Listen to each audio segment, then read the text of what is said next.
Rewmi 24. gars yi léegi pacte bi leer na ñoo ko gisandoo. lii ñuy seetaan nii ñun ñëpp ñoo ko gisandoo kon pacte bi leer na kon fu mu nekk état bi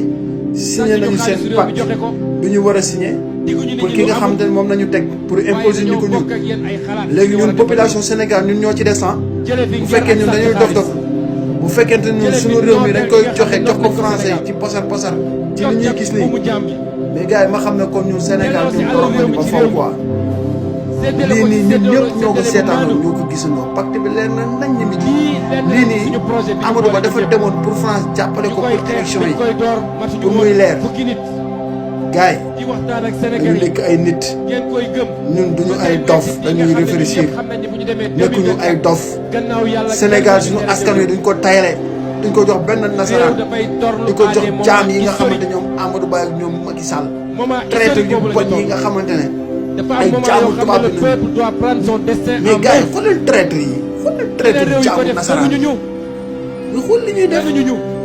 mais lii nii ñëpp pour jël suñu ressource jël suñu deret jox ko tubaab bi mais nañ nekk ay nit nga xoolal mbaam yi ay facochère ñoom Amadou Ba ñu xoolal facochère yi Sénégal barki yàlla gis ngeen ñu tof tofloo ba 2024 bi rëccuñu billaay nañ ko rëccu billaay yow mi tiini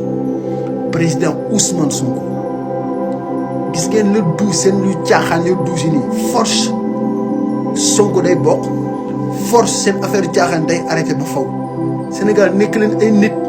bu ñu toog tubaab bi duñu manipuler nañ seeta xoolee lii mais c'est du jamais vu